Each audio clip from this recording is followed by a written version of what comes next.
দুরন্ত গতি, সঙ্গে একে বেঁকে পথ চলা, কোনো বাধাকে না মানা, দু চাকায় সওয়াররা যেন পথের রাজা। কিন্তু এই দু চাকাই হয়ে দাঁড়ায় বড় বিপদ। এই বর্ষায় যা আরো ভয়ানক, বাঁক ঘোরা হোক বা খারাপ রাস্তা, একটু বেসামাল হলেই ব্যাস দুর্ঘটনা, এমনকি প্রাণহানিও হতে পারে, হচ্ছেও প্রতিদিন। কিন্তু হুঁশ ফিরছে কই? হেলমেট ছাড়া বেরিয়েছেন। এই দেখুন, কাঁধে ব্যাগ আর এক হাতে স্কুটি সামলানোর চেষ্টা। ও ম্যাডাম, আরেকটু হলেই তো পড়ে যেতেন।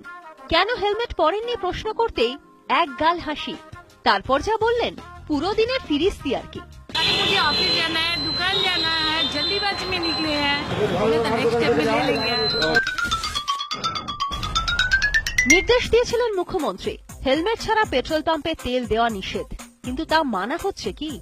এ দেখুন, হেলমেট ছাড়াই তেল দেওয়া হচ্ছে। ক্যামেরা বন্দী হলো।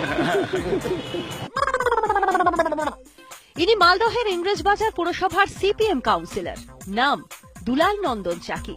দেখুন কাণ্ড, জলজান্ত মিথ্যে কথা বললেন দাদা। আপনি তো কাউন্সিলর।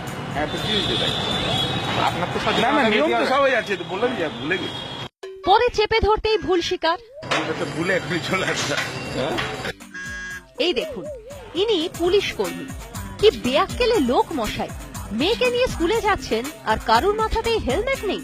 হেলমেটে তাড়াতাড়ি সময় হয়ে গেল। না না, এটা তো অন্যায়। অন্যায় জানেন, তারপরও করছেন। আর এই মহিলাকে দেখুন, তিনিও হেলমেট ছাড়াই মেয়েকে নিয়ে যাচ্ছেন। হেলমেট না পরার কারণ হিসেবে কি বলছেন শুনুন। চশমার পরে চোখে লাগছে, হেলমেট ফেটে গেল পরে হাওয়াতে।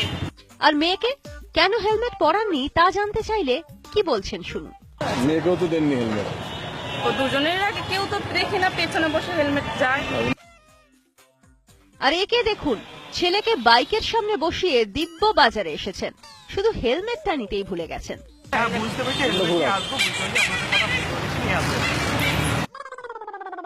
এই ম্যাডামেরও একই অবস্থা, হেলমেট পরলেই গরম লাগে। ভাবুন হাল। কোনো অসুবিধা হয় হেলমেটে? হ্যাঁ, হেলমেটে একটু গরমটা বেশি লাগে তার জন্য। মাথার থেকে চুল দামি, সঙ্গে স্টাইল আর সুরক্ষা, সে তো উপেক্ষিতই থেকে যাচ্ছে। ক্যামেরায় লিপেশ লালার সঙ্গে সেবক দেব শর্মার report, ETV news Bangla, Malda.